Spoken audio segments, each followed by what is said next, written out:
But very truly, I tell you, it is for your good that I am going away. Unless I go away, the advocate will not come to you. But if I go, I will send him to you. When he comes, he will prove the world to be in the wrong about sin and righteousness and judgment. About sin, because people do not believe in me. About righteousness, because I am going to the Father, where you can see me no longer.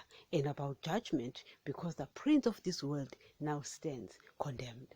Listen, guys, it is me here with a message of the kingdom of heaven. Okay, guys, so I want us to speak a bit, about what Jesus is actually referring to, when he says such words to the disciples. Remember, guys, that Jesus had been with the disciples for a period of 3.5 years, and during that time they were learning a lot. Guys, they were learning a lot from him, and Jesus was a shouting machine. Guys.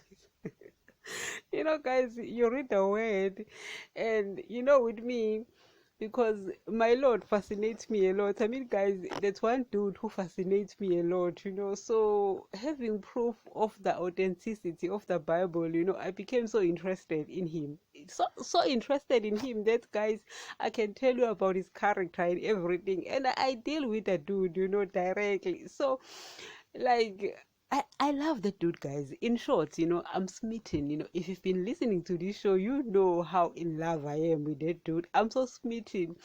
So I study his character. Like, it hasn't changed. He's still the same way, guys. I deal with that dude, and he's still the same way. He's Mr. Shouter. Guys, have you ever seen a shouting machine?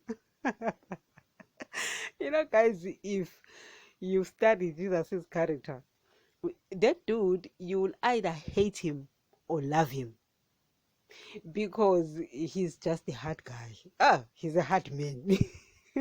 you know I listen to him speak, and the way he deals with the Israelites, but not only the way he deals with the Israelites, guys, even with the disciples. A person who will wash your feet and then turn and say, "Get behind me, Satan," saying to Peter. I look at him and I'm like, oh my Lord, it's either a person hates you or loves you completely.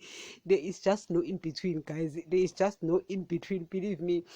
And when you love him, guys, you will be smitten by him. And I often read about the disciples, and I listen to the gospels, and I'm like, this dude, they're so crazy about Jesus. Guys, I love a person who's crazy about Jesus.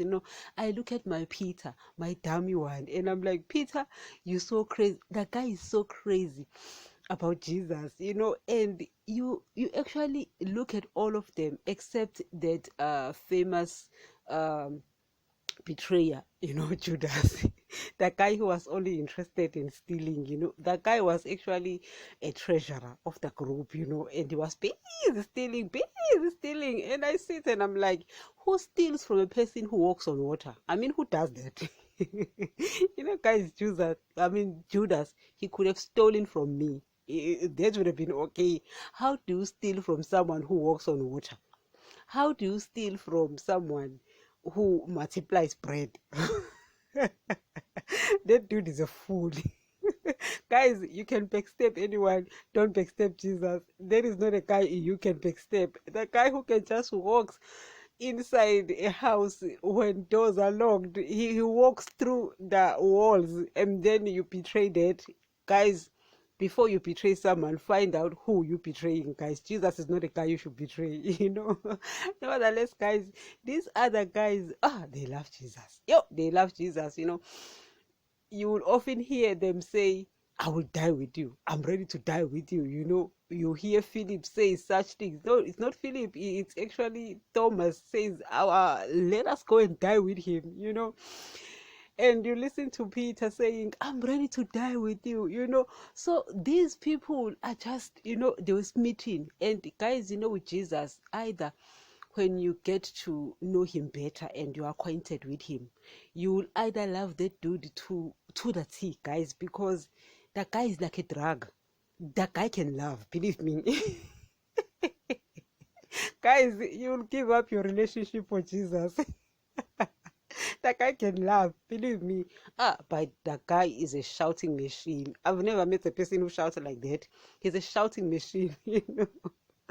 So when you love him for real. Guys, I love that man. I love that dude. He knows it, and he sometimes he uses that against me. Sometimes I tell him, I said, my Lord, you use the love I have for you against me. Oh, the guy can shout. The commands he gives, and he tells you, you stop doing that, otherwise.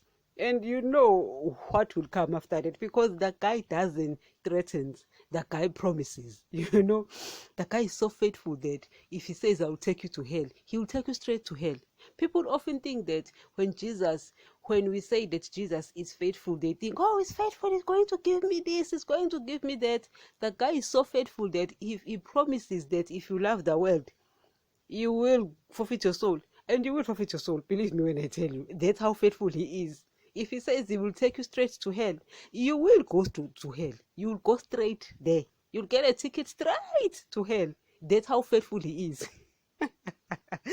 Nevertheless, guys, let me stop speaking about my dude here. Here, I want to speak about what Jesus is referring to here, because he was actually about to go, and be with Daddy. He was going back home, so he starts saying certain things, to the disciples, and the disciples were hurt. They were in grief, grieving because he was now leaving, and to them it's like, a God just came and is with us, and now is telling us that he's leaving. What will become of us? You know what I mean? So Jesus is comforting them, and he's saying stuff, deep stuff, and he says, I did not tell you these things before, but now it's time that I tell you. Why? Because I'm going. So the disciples, guys, they are so ready. They are so ready. They did not want him, to leave. And guys, I understand, because he had given them so much love, but what they did not understand is that by Jesus being inside this physical body, it was limiting him from being accessed by everyone. Now I can access him because he's no longer in this physical body. At that time, because Jesus is the one who created Adam, so everyone who came from Adam must access Jesus unless they don't want him. But he had to start with a remnant, and those were the people from the Jews, you understand. So we've spoken so much about this. Now you understand all of that. And now Jesus is saying, I have to go back to the Father, and he's saying, and the guys is saying that it is good that I'm going to the Father. I know that you are hurt, but it is very good that I'm going to the Father, because if I go, I'll be able to be accessed by those who need me throughout the world, because I created Adam, and now everyone who came from Adam must access me. In the meantime, you are the only ones who are able to access me, and it shouldn't be so. I just came to introduce myself to you, and all those who must access me, who are far, but if I am here on earth, they will never be able to. Guys, if Jesus was to stay here on earth forever and was limited to the body, that we who love him will have to go to Israel in order to access him. You understand? So he's saying, no, I need to leave. And the Holy Spirit is now going to come, because the blood will be available and the Holy Spirit will indwell you.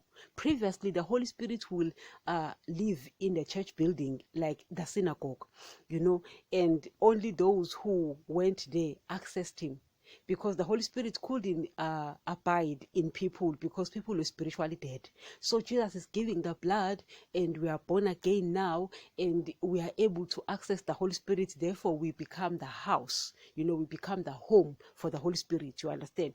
So anyone from anywhere in the world can access now. Jesus can access this person who created Adam, and everyone can access him. I don't know, guys, if you get that short, because I've been explaining all of those things, and if you've been listening to this show, you understand all of that right now.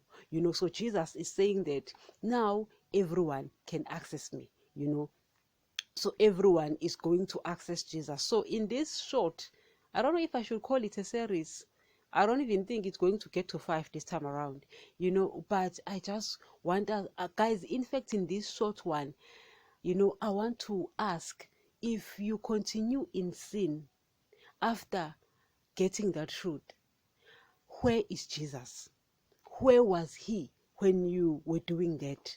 Where is he when you are doing that? If you claim to have Jesus and you are busy doing the things that you shouldn't be doing, where is Jesus?